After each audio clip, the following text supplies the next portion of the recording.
Hello दोस्तों, नमस्कार। स्वागत है आपका अपने प्यारे से माइंड ओपन यूट्यूब चैनल में।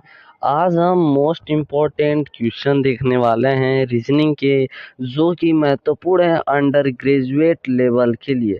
जो अंडर ग्रेजुएट लेवल का एग्ज़ाम होने वाला है 7 अगस्त को, उसके लिए और भी बेहद महत्वपूर्ण है, इसलिए वीडियो अंत तक ज़रूर देखिएगा। अगर पसंद आए तो लाइक भी करिएगा और अपने दोस्तों में जल्दी जल्दी शेयर भी कर दीजिए।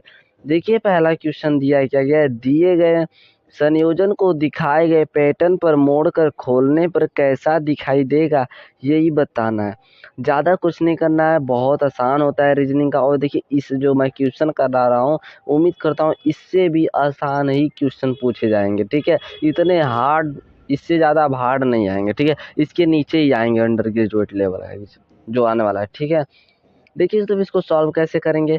यहाँ पर देखिए, यहाँ पर ये दिया गया है लास्ट में, और इसको पहले इस प्रकार का मोड़ना है। ठीक है, इस प्रकार मोड़ेंगे तो किस प्रकार बन जाएगा, तो मैं आपको यहाँ पर बता देता हूँ किस प्रकार बनेगा।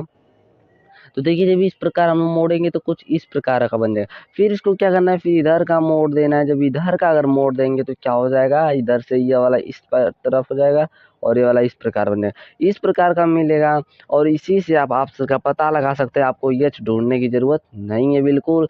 देखिए तो कौन सा हो जाएगा इसमें। देखिए सब नीचे की ओर, इसलिए गलत हो जाएगा ऑप्शन नंबर। ये देखें, अगर बी, तो ऑप्शन नंबर बी दिख रहा है वैसा तो सही हो जाएगा। ऑप्शन नंबर सी गलत हो जाएगा, ऑप्शन नंबर डी गलत हो जाएगा।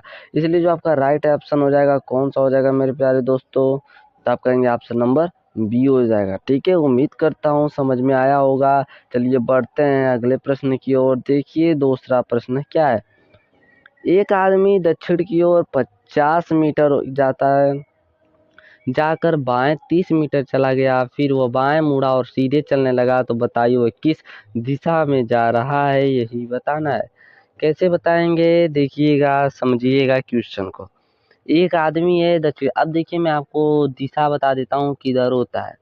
इधर बात करें तो पूर्व होता है, इधर बात करें तो पश्चिम होता है, इधर बात करें तो उत्तर होता है, इधर बात करें तो दक्षिण होता है। ठीक है, क्या बोला गया है क्वेश्चन समझिए। एक आदमी दक्षिण की ओर जाता है, मान लीजिए यहाँ पर आदमी था, यहाँ से आदमी चलता है 50 मीटर दक्षिण की ओर चलता है, नीचे दक्षिण आएगा, 50 मीटर चल दिया। ठीक है, बाएं 30 मीटर चला गया, फिर क्या होता है, बाएं 30 मीटर मुड़ जाता है, 30 मीटर मुड़ गया, फिर वह बाएं मुड़ा और सीधे चलने लगा। इसका कहने का तात्पर्य फिर वह बाएं मुड़ता है और सीधे चलने लगता है, तो वह किस दिशा में जा रहा है, यही बताना है। किस दिशा में जा रहा है, आपको दिख रहा है उत्तर, क्योंकि ऊपर जा रहा है तो ऊपर देखिए उत्तर है, तो कौन सा ऑप्शन हो जाएगा आपका, ऑप्शन नंबर डी क्या हो जाएगा मेरे प्यारे दोस्तों, करेक्ट हो जाएगा, उत्तर की ओर जाएगा।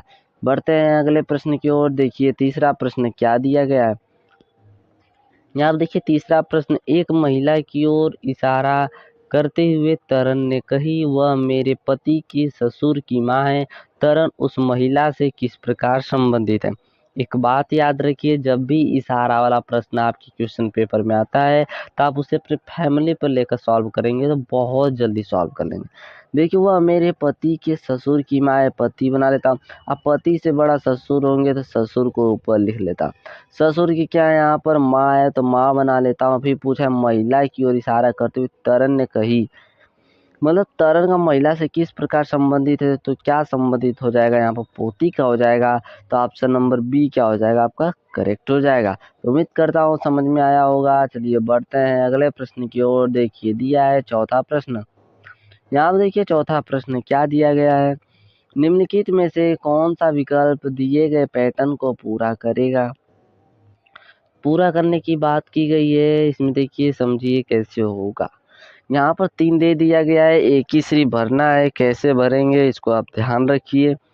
पहले तो एक चीज देख लीजिए यहाँ पर कि देखिए, इसको पहले इस प्रकार कोई चीज आएगा इसे भरने के लिए, तो इसमें देख लिया जाए, लेकिन देखिए इसमें पूरा इस प्रकार नहीं किया गया है, तो इसलिए ऐसा वाला किसी में नहीं होना चाहिए। तो इसमें इस प्रकार देखिए यहाँ पर पूरा किया है, इसलिए ऑप्शन नंबर ए गलत हो जाएगा। ऑप्शन नंबर बी की बात करें तो जो इस प्रकार पूरा करने वाला ये नहीं है, तो इसलिए बी भी गलत हो जाएगा, सी भी गलत हो जाएगा। फिर देखेंगे चौथा अगर क्वेश्चन को, तो यहाँ पर ध्यान से देखिए, चौथा क्वेश्चन इस प्रकार इसमें दिया गया है यहाँ पर, और देखिए यहाँ पर इस प्रकार का दिया गया और यहाँ से ये ले गया है, इसलिए ऑप्शन नंबर जो डी होगा आपका क्या हो जाएगा प्यारे दोस्तों, सही हो जाएगा। बढ़ते हैं अगले प्रश्न की ओर, उम्मीद करता हूँ समझ में आ रहा होगा। देखिए क्या दिया है? पांचवा प्रश्न, नीचे दी गई श्रृंखला श्रेणी में अगली संख्या कौन सी होगी? क्या दिया है? बस समझना है आपको, समझिएगा, ऑटोमेटिक सॉल्व हो जाएगा। 215, 231, 256, 292 क्वेश्चन मार्क दिया है, क्या होगा यही बताना है। बहुत आसान है। देखिए पहले से हम लोग देख लेते हैं कितने का अंतर है, कितने का प्लस किया गया है। तो यहाँ पर अगर आप देखेंगे 215 से 231 में, तो कहेंगे कि इसमें 16 प्लस किया गया है। इसमें से अगर इसमें देखें तो कहेंगे कि 25 प्लस हुआ है। इसमें देखें अगर इसमें, तो फिर कहेंगे इसमें 36 प्लस हुआ है। इसमें तो देखिए पता नहीं, यही तो बताना है। ताकि देखिए इसमें 16 कैसे प्लस हुआ, 25, देखिए इसमें जो प्लस हो रहा है ना, कुछ बड़ी बड़ी संख्या प्लस हो रही है। तो इस तरह नहीं समझ में आया, कुछ और थोड़ा देखिए, समझिए इसको। ये अगर देखेंगे तो 4 का स्क्वायर है, यह देखेंगे तो 5 का स्क्वायर है, यह देखेंगे तो 6 का स्क्वायर है। अब आपको पता चला 4 का स्क्वायर एक बार हुआ, 5 का स्क्वायर हुआ, 6 का स्क्वायर हुआ और सबका प्लस किया जा रहा है। तो इधर आने वाली संख्या क्या होगी? 7 का स्क्वायर होगा। 7 का स्क्वायर क्या होता है? तो 49 होता है। और 49 इसमें क्या कर लेंगे? प्लस कर लेंगे तो कितना आ जाएगा? 341 आ जाएगा। और 341 आपको ऑप्शन में दिख रहा है क्या कहीं? तो कहेंगे हाँ, ऑप्शन नंबर ए में दिख रहा है। तो ऑप्शन नंबर ए आपका क्या हो जाएगा? सही हो जाएगा। चलिए बढ़ते हैं अगले प्रश्न की ओर। देखिए 6वां प्रश्न क्या दिया है? निम्नलिखित श्रृंखला में अगला पद ज्ञात करें। देखिए GBW है, EZX है, CXY है, AVZ है, क्वेश्चन मार्क है। यही बताना है। कैसे पता करेंगे? देखिए बहुत आसान है, समझिए आप बस क्वेश्चन को। देखिए यहाँ पर जी की अगर बात करें, जी से अगर देखें यहाँ पर क्या आ गया? ई आ गया। तो यहाँ पर ध्यान दे तो कहेंगे कि -2 हुआ। ई से सी की बात करें तो इसमें भी कहेंगे कि -2 हुआ। सी से ए की बात करें तो इसमें भी कहेंगे -2 हुआ। बी से फिर जेड आ गया, इसमें क्या हुआ? -2 ही हुआ है, -2 हुआ है। फिर देखेंगे यहाँ पे जेड से एक्स आया, -2 हुआ। एक्स से बी आया, -2 हुआ। मतलब क्या, सब में -2 हो रहा है। उसी प्रकार हम इसको भी करेंगे। तो देखिए इसमें जब ए में यहाँ पर सब में -2 हुआ, तो फिर ए में -2 करेंगे, क्या हो जाएगा? जब ए में -2 करेंगे तो वाई हो जाएगा। बी में -2 करेंगे, क्या हो जाएगा? टी हो जाएगा। अब इतने से ही ऑप्शन पता कर लीजिए कौन सा होगा। ऑप्शन नंबर ए तो नहीं होगा क्योंकि जेड है। ऑप्शन नंबर बी में वाई टी दिख रहा है, इसलिए यही सही हो जाएगा। और देखिए सी में भी नहीं है, डी में भी नहीं है। तो कौन सा ऑप्शन सही हो जाएगा? ऑप्शन नंबर बी आपका क्या हो जाएगा प्यारे दोस्तों? सही हो जाएगा।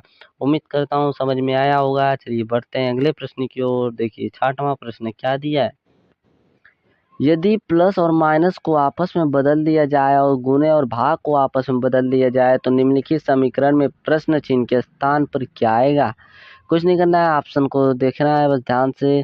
और यहाँ पर दिया गया, बस इसी को बदलना है, चिन्ह को। ठीक है, देखिए अगर हम 16, जहाँ पर प्लस है वहाँ माइनस करना है, जहाँ पर माइनस है वहाँ प्लस करना है, जहाँ गुना है वहाँ भाग करना है, जहाँ भाग है वहाँ गुना करना है। तो यहाँ पर देखिए 16 हुआ, भाग है तो क्या कर देंगे? गुना कर देंगे, 4 कर देंगे, माइनस कर देंगे, 8 कर देंगे।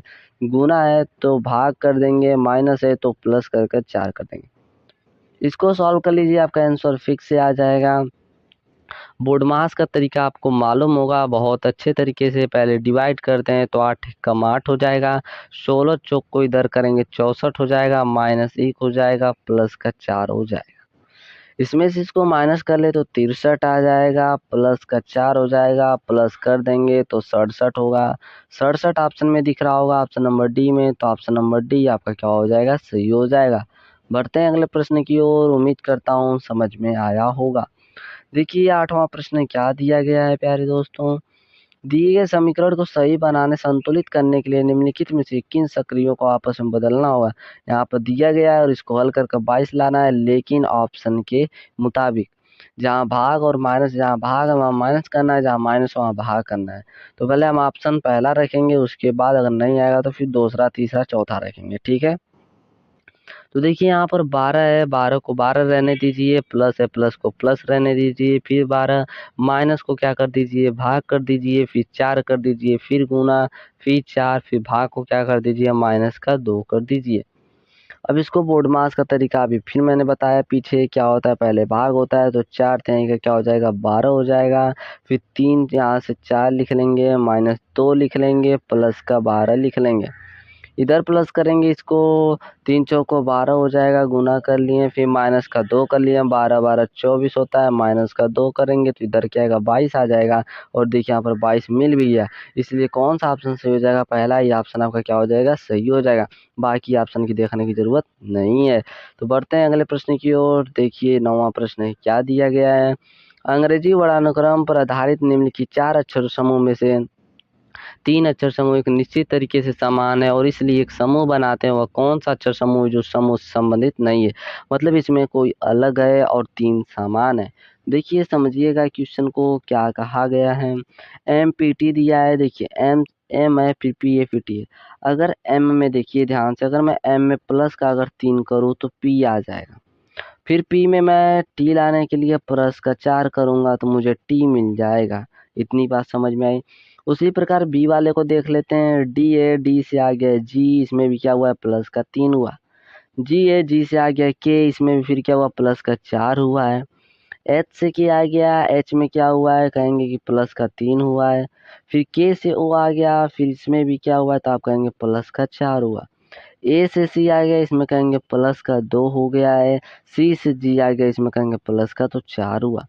देखिए आपको 3 ऑप्शन आपको दिख गए होंगे, कौन से समान है। ये तीनों जो ऑप्शन दिख रहे हैं ये समान दिख रहे हैं, लेकिन इसमें 2 प्लस किया गया और 4, और सब में 3 4 प्लस किया गया, इसलिए कौन संबंधित नहीं है तो ऑप्शन नंबर डी वाला क्या है, संबंधित नहीं है। इसलिए ऑप्शन नंबर डी आपका क्या हो जाएगा, सही हो जाएगा। पढ़ते हैं अगले प्रश्न की ओर। देखिए 10वां प्रश्न क्या दिया है। एक निश्चित कोड भाषा में कैन वी प्ले को AETCNX के रूप में कूटबद्ध किया जाता है और प्ले इन स्कूल को TCRMF के रूप में कूटबद्ध किया जाता है। उस भाषा में प्ले को किस प्रकार कूटबद्ध किया जाएगा। बहुत आसान है, ऐसा मैं बता भी चुका हूँ। बहुत आसान होता है, बस कॉमन ढूंढना होता है, आपका आंसर आ जाएगा। क्या है लिख लेता हूँ। कैन है, वी है, फिर प्ले है, ठीक है। इधर क्या दिया गया है, फिर AE है, TC है, NX है। इधर क्या दिया गया है, इधर की बात करें तो क्या दिया है, प्ले दिया गया है, इन दिया गया है, और इधर स्कूल दिया गया है। इधर की बात करें तो TC दिया गया है, RM दिया गया है, EF दिया गया है। अब देखिए आपको कॉमन जो दिख रहा है उसको काट दीजिए। यहाँ से प्ले देखिए कॉमन दिख गया, इधर से कहेंगे TC कॉमन दिख गया। पूछा क्या गया, उस भाषा में प्ले को किस प्रकार कोटबद्ध किया जाएगा, तो प्ले को क्या लिखा जाएगा, TC। तो ऑप्शन नंबर डी क्या हो जाएगा, आपका सही हो जाएगा। आसान था। बढ़ते हैं अगले प्रश्न की ओर। यह रहा 11वां प्रश्न, और इस क्वेश्चन का जवाब आप कमेंट बॉक्स में जरूर देंगे। कमेंट बॉक्स में इसका आंसर आप जरूर देंगे, भूलेंगे नहीं। क्या दिया गया, उन अक्षरों के संयोजन का चयन कीजिए जिन्हें दी की श्रृंखला के रिक्त स्थानों में क्रमिक रूप से रखने पर श्रृंखला पूरी हो जाएगी। ऐसा क्वेश्चन मैं बहुत बताया हूँ, बहुत आसान भी होते हैं। इसको कमेंट बॉक्स में दीजिएगा। अगर पसंद आया हो वीडियो तो लाइक भी कर दीजिएगा।